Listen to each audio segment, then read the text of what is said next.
Բարև ձեզ հարգելի գործընկերներ, ես միայն 2 րոպե կարճ նախաբանի տեսքով, այսօր ապրիլի 23-ն է եւ ինչպես ամեն տարի վերջին 25 տարիներին առնվազն ապրիլի 23-ին ժամը 19:15-ին այս անգամ Հանրապետության հրապարակից մեկնարկելու է ավանդական ջահերով երթը, սա Ցեղասպանության 110-րդ տարելիցին ընթരാճ խոշոր հաշվով կազմակերպված միակ համազգային միջոցառումն է ու մասնակցելով այս միջոցառմանը դուք հնարավորություն ունեք ասելու, որ համաձայն չեք Հայաստանում ընթացող ուրացման քաղաքականությանը, համաձայն չեք ցեղասպանության ժխտմանը, համաձայն չեք մեր իրավունքներից հրաժարման եւ մի կարեւոր դետալ էլ փաստացի մենք շատ ենք խոսում բաժանարար գծերից, շատ ենք խոսում նրանից, որ Հայաստանում կա ատելության քարոզ տարբեր հասարակական խմբերի նկատմամբ եւ դա ճիշտ է, բայց փաստացի այս միջոցառումը եզակի միջոցառումներից է, որ միավորում է ամենատարբեր հայացքներ ունեցող մարդկանց, միավորում է ամենատարբեր անգամ քաղաքական հայացքներ ունեցող մարդկանց եւ բոլորը հազարավոր հայեր հավաքվում են Հանրապետության հրապարակում, քայլում են դեպի Ծիծեռնակաբերդ, ունենալով մի առանցք, որ մենք ցեղասպանված ժողովրդի ժառանգներն ենք եւ մենք պիտի հիշենք, սովորենք մեր դասերը անցյալից, որպեսզի դա թույլ չտանք կրկնել։ Դրա համար այս տարի հատկապես այն ֆոնին, երբ ուրիշ որևէ միջոցառում չի կազմակերպվել, ջահերով երթի մասնակցությունը դառնում է ավելի կարևոր, քան երբևէ եղել է, որովհետեւ փաստացի դա է միակ տեղը, որտեղից մենք կարող ենք ուղերձ հղել Թուրքիային, Ադրբեջանին, որ ի պատասխան ձեր վարվող քաղաքականության, ինչքան էլ դուք պայմանավորվեք մեր իշխանությունների հետ, Հայաստանի հասարակությունը այդ պայմանավորվածությունների հետ հաշտ չի։ Այս ուղերձ հղելու տեղը այսօր Հանրապետության հրապարակն է 19:15-ին։ Շնորհակալություն, հիմա եթե հարցեր կան, որևէ թեմայով սիրով պատասխանեմ։ Շատ լավ։ Հարգելի լրագրողներ, սկզբում խնդրում եմ մեկական հարց կտակ։ Խնդրեմ 24 News։ Տիկին Վարդանյան, ջահերով երթի հետ կապված քննադատություններ են արդեն իսկ հնչում եւ այսպիսի ձևակերպումներ կան, որ ջահերով երթի անվան տակ հավաքված զանգվածին, այդպես է նշում, ցանկանում են օգտագործել անկարգությունների համար։ Երեկվանից այս արշավը ինչով եք բացատրում եւ մեկ հարց էլ տամ, որովհետեւ ես նախորդ պատգամավորին չկարողացա հարցով դիմել, նաև իմպիչմենտի գործընթացի մասին է հիմա խոսվում եւ այս առումով պատիվ ունեմ խմբակցությունը կոնկրետ առաջարկով է հանդես գալի, արդյոք այս հարցը քննարկել եք խմբակցությունում թե ոչ եւ ինչ խնդիր կա, որ համաձայնության չեք գալիս այս հարցի վերաբերյալ։ Շնորհակալություն։ Նախ առաջին հարցի վերաբերյալ ձեր հղումը կատարած կարծեմ իշխանական մամուլի կամ իշխանական համարում ունեցող մամուլից էր տարածումը ու հարց կա ինչ տեղեկությունների են տիրապետում, թող այդ տեղեկություններով գնան դատախազություն։ Մենք այսօր կազմակերպելու ենք ջահերով երթ։ Քայլելու ենք դեպի Ծիծեռնակաբերդ ուղերձ հղելու Թուրքիային, Ադրբեջանին ու իրենց հետ պայմանավորվածության եկած Հայաստանի իշխանություններին։ Ես հարց ունեմ։ Ջահերով երթը ինչու է այսպես թիրախավորվում։ Դա մաքուր հիշատակի պահանջատիրության միջոցառում է։ Ո՞րն է իմաստը ջահերով երթի թիրախավորելու ու դրա նկատմամբ հակակարողություն անելու։ Կարող են պայմանավորվածությունները, որ ձեռք են բերվել եւ Ադրբեջանի եւ Թուրքիայի հետ, իսկ կարող է դա խոչընդոտում օրինակ են պայմանավորվածությանը, ըստ որի սահմանադրությունից պիտի հեռացվի անկախության հռչակագիրը նախաբանից։ Մենք միշտ այս կոնտեքստում խոսում ենք, այս կետի մասին խոսում ենք այն կոնտեքստում, որ դրա պահանջը Ադրբեջանից, որովհետեւ այնտեղ կա Արցախի ինքնորոշման իրավունքին հղում, բայց մոռանում ենք, որ անկախության հռչակագրում կա նաեւ կետ, որտեղ ասում են, որ Հայաստանի Հանրապետությունը պետք է սատար կանգնի միջազգային ճանաչման գործընթացին հայոց ցեղասպանության։ Դա միշտ խնդիր ա եղել Թուրքիայի համար։ Այսինքն այս պահանջի կատարումը Նաև Թուրքիայի պահանջն է։ Հիմա այս կոնտեքստում բնականաբար ջահերով երթը պիտի թիրախավորվեր, որովհետև հակառակ ուղերձ հղող միջոցառում է։ Ես այս կոնտեքստում եմ տեսնում այդ մեղադրանքները։ Այդ մեղադրանքները եղել են բոլոր ցույցերի ընթացքում, ամեն անգամ այդ մեղադրանքները հասարակությանը վախեցնելու համար տարածում են որևէ մեծ միջոցառումից առաջ։ Դրա պատասխանը հասարակությունը, հանրությունը տալիս է իր մասնակցությամբ, այս անգամ էլ հուսամ անկախ եղանակային պայմաններից այդպես կլինի։ Երկրորդ հարցի վերաբերյալ, եթե այստեղ է արտահայտվել, ճիշտ ասած առաջ չեմ ունեցել լսել պատիվ ունեմի առաջարկը, չգիտեմ ինչ խնդիր եք հղում անում, խնդիր չկա։ Եթե կա իմպիչմենտի առաջարկ, մենք ենք առաջինը հայտարարել իմպիչմենտի մասին 2022-ի օգոստոսին, եթե կա որևէ առաջարկ, բաց ենք, պատրաստ ենք քննարկել, ինչպես այս բոլոր շարժումների ընթացքում բաց եւ պատրաստ ենք եղել։ Մենք էլ տեսնում ենք, այսինքն մենք էլ տեսնում ենք, որ դա իշխանափոխության փուլերից, գործիքներից մեկն է եւ մեր պատկերացմամբ փողոցային շարժման փուլերից մեկն է։ Եթե որևէ առաջարկ կա, ինչպես միշտ, այս ուզում եմ շեշտել, պատրաստ ենք քննարկել։ Բայց այդ հարցը վաղուց է հնչում։ Հերմինե ջան, վերջում կտակ, հա, հարցը։ Հարց արդյոք չեք քննարկել երբևէ խմբակցությունում։ Անկեղծ ասած, ես պատիվ ունեմից առաջարկին տեղյակ չեմ, անկեղծ, եթե պատիվ ունեմ խմբակցությունից առաջարկ ընջել, ես ուղղակի տեղյակ չեմ։ Հայտարարություն է։ Տեղյակ չեմ, այդ հղում անեք կարդակ, Սիրիկեյան, ձեր հարցը։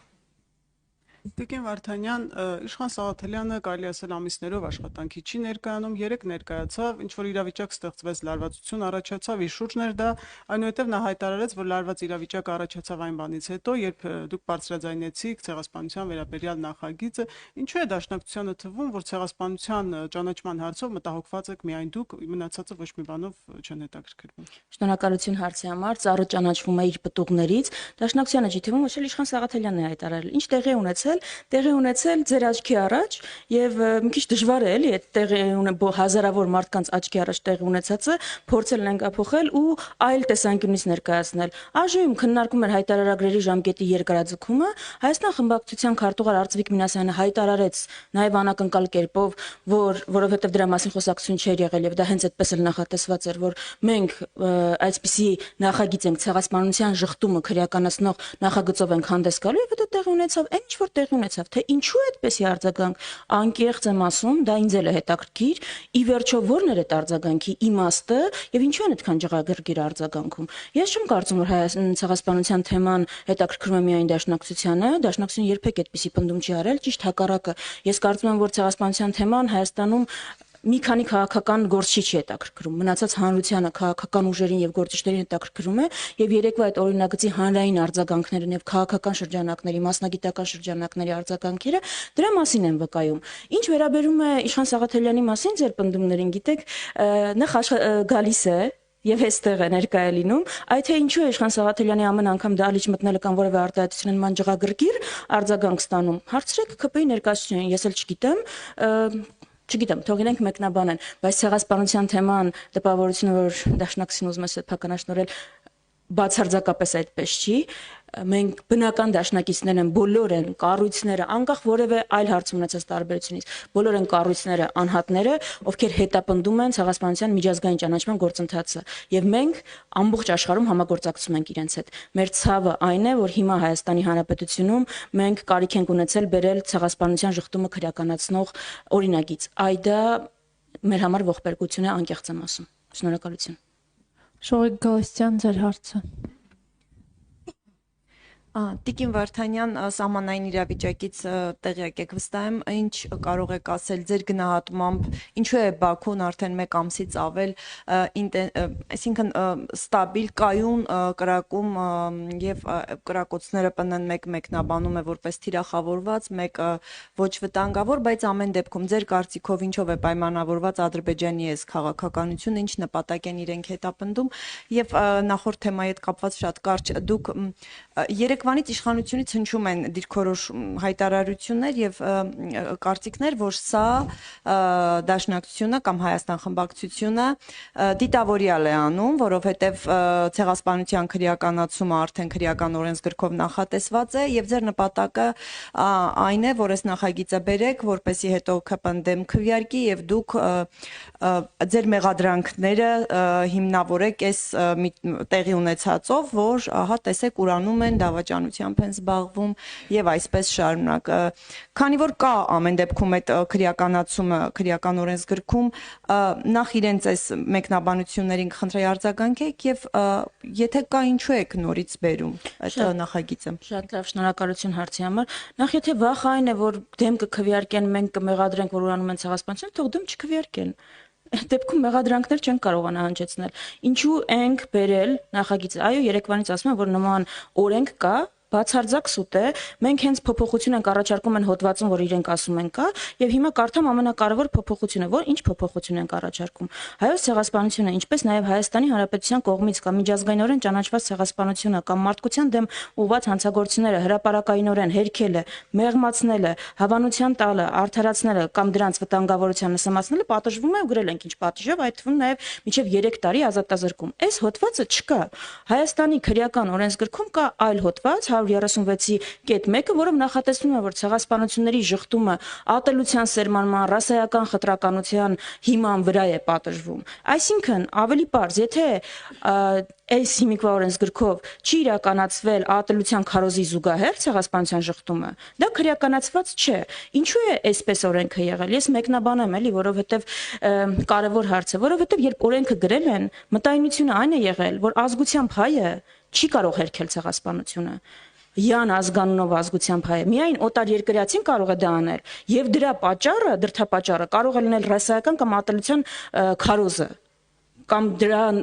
հիման վրա ցեղասպանության ժխտումը։ Մարդիկ չեն պատկերացրել, որ այլ պատճառով ուղակի ցեղասպանություն հերքել, ուրանալ հնարավոր է։ Դրա համար այն մի կետը չեն գրել եւ 2019-ին ենք մենք այս օրենքը առաջարկել։ Այսա ամբողջ պատմությունը։ Հիմա հասել ենք այն կետին, որ փաստացի ուղակի ցեղասպանությունը հարցականի տակ դնելու նման հայտարարություններ են եղել։ Նաև իշխանության երեկվա արձագանքներ դրա մասին։ Այսինքն, որ ասում են, մի հատ պիտի հասկանանք դաշնակցությունը ինչ մասնակցություն ունեցել հայոց ցեղասպանությանը, դա Թուրքիայի նարատիվի կրկնություն չի եւ հարցականի տակ դնել չի, փաստը որ թուրքերը իրականացրել են հայոց ցեղասպանություն, ոչ թե որ դա եղել է մեր գործողությունների որևէ գործողության հայկական արձագանք։ Սա է, այսինքն մենք ասում ենք, որ Հայաստանում ցեղասպանության հերքումը, ժխտումը, նսեմացումը ցանկացած հիմքով, անգամ եթե դա ատելության քարոզով չի ուղեկցվել, ուղակի հայտարարություն է, ճիշտ ինչպես Փաշինյանի մի քանի հայտարարություններ պետք է քրեորեն պատժվեն։ Էսա նորամուծությունը, այս շեշտադրումն է եւ դրա համար է արձագանքը այսքան ջղագրգիռ։ Ուրիշ խնդիր չկա։ Այո, հոդվածի երկրորդ մասը եղել է ռասայական ատելության հիմքով, խտրականության հիմքով ցեղասպանության ժխտումը, այո, քրեականացել է, մենք այդտեղ ոչ մի բան չենք արել այդ հոդվածի այդ մասի հետ։ Ինչ վերաբերում է Ադրբեջանից կրակոցներին, որովհետև Ադրբեջանը վերջին 5 տարում սովորել է, որ սպառնալիքի լեզվով խոսելու դեպքում, որ ահաբեկչական այդ թվում նաև տեղեկատվական ահաբեկչական արշավներ իրականացնելու պարագայում ինքը ստանում է ավելին, քան կարող էր պատկերացնել, որովհետև ինքը պարզապես պատերազմի սպառնալիքով անցած տարի Տավուշում ստացել է Տավուշյան առաջնագծի կազմաքանդում։ Հիմա եթե դա աշխատում է, եթե Նիկոլ Փաշինյանը իր թիմը վերցնում են դա մեր ժողովրդին վախեցնում են, սարսափեցնում են Ադրբեջանով եւ ասում են այլ ընտրանքը չկա, եթե սա չանենք, մեզ վրա հարձակվելուն ու պիտի զիջենք, ինչու պիտի դա չօգտագործի Ադրբեջանը։ Դա է Ադրբեջանի պահանջները մեկը չեն, երկուսը չեն, դրանք չեն սահմանափակվել տարածքային որևէ պահանջով։ Միջանցքից սկսած Ադրբեջանի պահանջով տարածքային միջանցքից սկսած, մինչև ադրբեջանցիների բնակեցումը այստեղ իրենց բանակցային օրակարգի հերթական կետերն են։ Հայաստանի սահմանադրության փոփոխությունը, ԵԱՀԿ Միսկի խմբի դիմել համատեղ լուծարման համար եւ այս կոնտեքստում հետաքրքիր է օրինակ ինչ են խոսել ԵԱՀԿ հատուկ ներկայացուցիչի հետ, ինչ այդ հարցն են հենց քննարկել, այսինքն այդ պահանջները չեն ավարտվել, միայն ավելանում են այս զիջումներով եւ այդ գործելավոճը Ադրբեջանը տեսել է, որ աշխատում է այս պարագայում, դրա համար էլ չնայած նրան որ հայտարարում են որ համաձայնեցված կետ համաձայնեցրել են փաստաթուղթը ու գնում են խաղաղության, Ադրբեջանը ավելի շատ է կրակում, քան միջև այդ հայտարարությունը։ Տեսել եք տենց խաղաղություն գերիները Բաքվի բանտում սահմանին ավելի շատ են կրակում, քան նրանից առաջ երբ հայտարարել են որ խաղաղության իրենց անվանումով պայմանագիրը պատրաստ է։ Ես այդպիսի խաղաղություն ուրիշ ոչ միտեղ չեմ տեսել։ Վերջին հարցը խնդրեմ ներկայացեք։ Մեգանյուզ լրատվական Կարինե Սահակյան։ Ինչպես կհակազդեք Հայկ Կունջյանի երեկվա տարածած հայտարարությանը, որ 18 թվականի հունիսի 4-ին Դաշնակցությունը ինքն է հաշտության պայմանագիր կնքել Թուրքիայի հետ, եւ դուք հիմա մեղադրում եք իրենց հաշտության ցանկության համար։ Մենք մեղադրում ենք իրենց Թուրքիայի ու Ադրբեջանի հետ բանակցություններում Թուրքիայի եւ Ադրբեջանի բոլոր պահանջները կատարելու մեջ։ Մենք դրան ենք մեղադրում։ Որևէ մեկը, որևէ անհատ, որևէ քաղաքական ուժ adekvatների մասին եմ խոսում, Հայաստանում չի մեղադրում Թուրքիայի եւ Ադրբեջանի հետ բանակցություն վարելու մեջ որևէ ուժի։ Երբեք չի եղել նման մեղադրանք Հայաստանի ոչ նախկին նախագահներին, ոչ ներկաներին մեղադրանքային չի, որ ինչու եք բանակցում Թուրքիայի եւ Ադրբեջանի հետ։ Մեղադրանքային է ինչու եք իրենց բոլոր նախապայմանները կատարում, ինչու եք միակողմանի զիջումներ իրականացնում։ Դա է մեղադրումը։ Ես իմ ելույթում առիթ ունեցել եմ անդրադառնալ ու բացարձակ անտեղի ու վիրավորական են համեմատությունները, որ իշխող ուժը անցկացնում է առաջին հանրապետության հիմնադիր այրերի հետ։ Եթե հասարակ մարդու պարագայում ով հանցանք չի գործել, որևէ գործելավոճ կասկած չի առաջացնում, մարդը ով օրինակ ծանր հանցագործության մարդասպանության համար դատվել է 10 անգամ էլ գողություն է իրականացրել, այդ նույն արարքը հիմնավոր կասկած է ծնում։ Այսինքն տարբեր են այդ մարդկանց անցած հետագծերը եւ նպատակները ամենակարևորը։ Բայց թույլ տվեք երրորդ կետին էլ անդրադառնալ, որ ձեր հարցում չկար, բայց այդ կոնտեքստում հնչում է Թուրքիայի հետ բանակցությունների եւ հարաբերությունների հետ մեղադրանքներին ուղղված դաշնակցությանը։ Եթե մեզ մեղադրանքը այն է, որ Թուրքիային ամենալավ ճանաչող ուժն ենք եւ ամենաշատ իրենց հետ աշխատած, այո, դա այդպես է, դա պատմության բերումով է, որտեղ նաեւ 135 տարվա պատմության ուժ ենք եւ գործել ենք Օսմանյան կայսրության տարածքում։ Այդ են մոռանում ասել, որ 1914-ին, 12-ին, 1906-ին Հայաստանի անկախ հանրապետություն չկար։ Եվ այո, աշխատել ենք ու մեր դասերը ստացել ենք։ Այդ որ մեղադրում են, ում հետ որ համագործակցել ենք, հետո նեմեսիս ենք իրականացրել իրենց դեմ։ Դա մոռանում են, չգիտես ինչու նշել։ Եվ այդ պատմության դասերը մենք ստացել ենք նաև դրա համար ենք ասում, որ շատ լավ ճանաչելով են ակտորներին, ում հետ իրենք հիմա բարեկամություն եւ եղբայրություն են զմանել, որ իրենց նպատակները այն չեն, ինչ հայտարարում են։ Բայց ամեն պարագայում դաշնակցություն երբեք հանդես չի եկել Թուրքիայի եւ Ադրբեջանի հետ բանակցություններ չվարելու տեսակետից։ Եթե մենք վաղը լինեինք իշխանության, բանակցելու էինք բնականաբար, օրինակ դեմ չէինք լինելու, որ Թուրքիայի հետ հենց հաջորդ օրը կնքվի փաստաթուղթ, որը ասում է, որ դիվանագիտական հարաբերությունները վերականգնվում են, սահմանները բացվում են եւ երկու երկրների միջև հարաբերությունները պիտի կարգավորվեն եւ խնդիրները միջազգային իրավունքի նորմերի սահմաններում։ Մենք օրինակ դրան երբեք դեմ չենք եղել, բայց առանց նախապայմանների Այդ եմ ասում, բայց գաղտնի նախապայմաններով, երբ որ Թուրքիան մեր համար օդային տարածքը փակում է, որ Երևանում արձան է դրվում, երբ որ ասում է սահմանադրությունը պիտի փոխես, ես կողմ եմ Ադրբեջանի պահանջին,